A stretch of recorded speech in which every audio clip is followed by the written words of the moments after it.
स्वागत है आपका आरजी सोशल स्टडी में। फ्रेंड्स, जो प्रश्न आपको लिख करके पढ़ करके याद नहीं होता है वो इस वीडियो में इतनी आसानी से बताया जाता है कि आपको देख करके और सुन करके वो प्रश्न बिल्कुल ही याद हो जाएगा।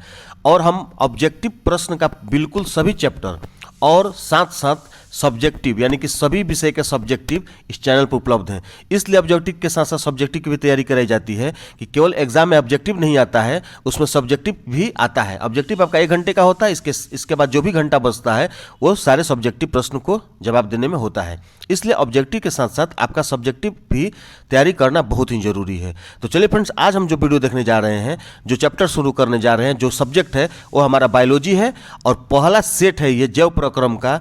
और इसमें आपको 7 क्वेश्चन देखने को मिलेंगे जो कि सभी VVI हैं मैट्रिक एग्जाम के लिए। इसलिए आप एक भी प्रश्नों को मिस नहीं करेंगे और बिल्कुल वीडियो को शुरू से लेकर अंत तक देखेंगे। तो चलिए फ्रेंड्स, इस वीडियो को हम शुरू करते हैं, लेकिन उससे पहले फ्रेंड्स आप वीडियो का लाइक जरूर कर देंगे और साथ ही अगर चैनल पर नए हैं तो चैनल को सब्सक्राइब करके बेल आइकन को इसलिए प्रेस कर देंगे ताकि कोई भी वीडियो अगर हम अपलोड करें मैट्रिक एग्जाम के दृष्टिकोण से तो आपके पास उसका नोटिफिकेशन यानी कि मैसेज पहले पहुंचे। तो चलिए फ्रेंड्स, इस वीडियो को हम शुरू करते हैं। बायोलॉजी यानी कि जीव विज्ञान और जिसका पहला चैप्टर है जैव प्रक्रम यानी कि लाइफ प्रोसेस। और इसका जो पहला सवाल है कि भोजन के पाचन में लार की क्या भूमिका होती है या क्या भूमिका है, यानी कि जो भोजन हम करते हैं और हमारे पाचन में जो लार सहायक होती है यानी कि जो सलाइवा हमारे मुंह में बनता है उसकी क्या भूमिका होती है।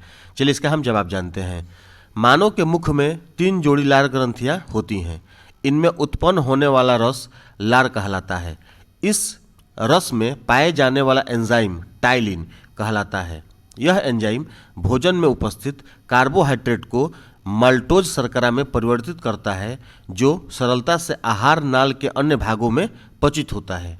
क्लियर है? यानी कि जो लार सलाइवा बनता है वो भोजन पचाने में सबसे महत्वपूर्ण भूमिका अदा करता है या निभाता है। चलिए सवाल नंबर 2 देखते हैं। शाकाहारी और मांसाहारी क्या है, यानी कि जिसको आजकल हम लोग बोलते हैं वेज और नॉन वेज, यानी कि शाकाहारी और मांसाहारी क्या है अथवा इनमें क्या अंतर है, दोनों में अंतर स्पष्ट करना है। चलिए पहले हम शाकाहारी के बारे में जानते हैं। वे जीव जो अपना भोजन केवल पौधों के रूप में लेते हैं शाकाहारी जीव कहलाते हैं। और मांसाहारी किसको कहते हैं? मात्र लघुत्तरीय प्रश्न है, एक एक लाइन का इसका जवाब है। वे जीव जो अपना भोजन दूसरे जीवों के रूप में लेते हैं वो मांसाहारी जीव कहलाते हैं। क्लियर है? चलिए हम सवाल नंबर 3 देखते हैं। सवाल नंबर 3 है कि एपीग्लोटिस से क्या अभिप्राय है। इसका जवाब है कि यह कार्टिलेज का बना हुआ एक छोटा सा टुकड़ा है जो त्वचा के साथ जुड़ा होता है। यह फेरिंक्स और ट्रैकिया के जोड़ पर स्थित होता है। जब मनुष्य भोजन लेता है उसी समय एपीग्लोटिस ट्रैकिया को ढक लेता है जिससे कि भोजन ट्रैकिया में न जा सके। क्लियर है? ये प्रश्न भी VVI आप याद रखिएगा इसको। सवाल नंबर 4 देखते हैं। पौधे भोजन कैसे प्राप्त करते हैं? प्रकाश संश्लेषण की क्रिया की 2 अवस्थाएं कौन सी है या प्रकाश संश्लेषण की 2 अवस्थाएं कौन सी है, इसके बारे में हम लोग जानेंगे। इसका जवाब होगा कि पौधे स्वयं पोषी हैं, यानी कि खुद से वो अपना भोजन बनाते हैं। वे अपना भोजन स्वयं तैयार करते हैं। पौधों द्वारा भोजन बनाने की क्रिया को प्रकाश संश्लेषण कहते हैं। चलिए इसके बारे में जानते हैं कितने भागों में विभाजित किया गया है। प्रकाश संश्लेषण की क्रिया को 2 भागों में विभाजित किया गया है। याद रखिएगा, प्रकाश संश्लेषण की क्रिया को 2 भागों में विभाजित किया गया है। पहला प्रकाशीय क्रिया और दूसरा अप्रकाशीय क्रिया। प्रकाशीय क्रिया जो दिन के समय होती है और अप्रकाशीय क्रिया जो रात के समय होती है। क्लियर है? चलिए हम सवाल नंबर 5 देखते हैं। सवाल नंबर 5 है कि ग्लूकोज के ऑक्सीकरण से विभिन्न जीवों में ऊर्जा प्राप्त करने के विभिन्न मार्ग क्या है। ग्लूकोज के ऑक्सीकरण से विभिन्न जीवों में ऊर्जा प्राप्त करने के विभिन्न मार्ग क्या हैं। इसका जवाब होगा कि ग्लूकोज के ऑक्सीकरण से विभिन्न जीवों में ऊर्जा प्राप्त करने के विभिन्न मार्ग निम्नलिखित हैं, यानी कि कौन कौन से हैं।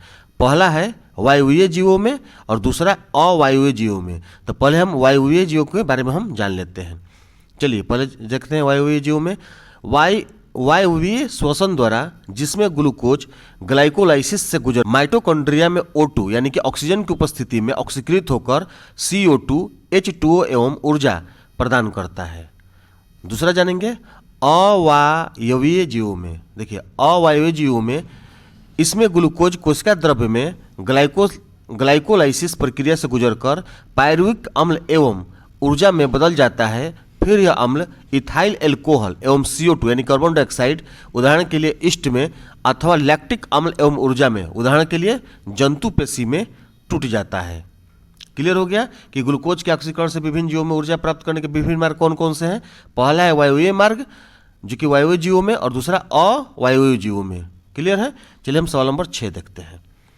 पाचक एंजाइमों का क्या कार्य है। पाचक एंजाइम का क्या कार्य है इसके बारे में हम जानेंगे।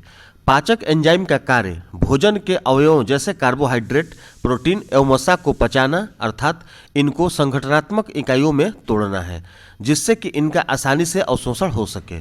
उदाहरण के लिए एमिलेज कार्बोहाइड्रेट को माल्टोज में, फिर माल्टोज को ग्लूकोज में बदल देता है। क्लियर है। चलिए हम सवाल नंबर 7 देखते हैं। सवाल नंबर 7 आपका बिल्कुल ही VVI है, इसलिए आप इसको ध्यानपूर्वक देखेंगे और सुनते चलेंगे। सवाल नंबर 7 है कि पाचन क्रिया में पित्त रस का क्या कार्य है। पाचन क्रिया में पित्त रस का क्या कार्य है। इसका जवाब होगा कि यकृत भोजन के पाचन में अप्रत्यक्ष रूप से सहायता करता है। यकृत की हिपैटिक कोशिकाओं द्वारा पित्त रस का स्राव किया जाता है जो क्षारीय प्रकृति का होता है। इनमें यानी कि इसके निम्न मुख्य कार्य हैं जो इसके कार्य हैं। पहला है कि यह भोजन की अम्लता को उदासीन करता है। दूसरा होगा ये भोजन को क्षारीय बनाता है। तीसरा है कि यह वसा अणुओं को छोटे छोटे ग्लोबुल में बदल देता है जिसे एमिल्सिफिकेशन कहते हैं।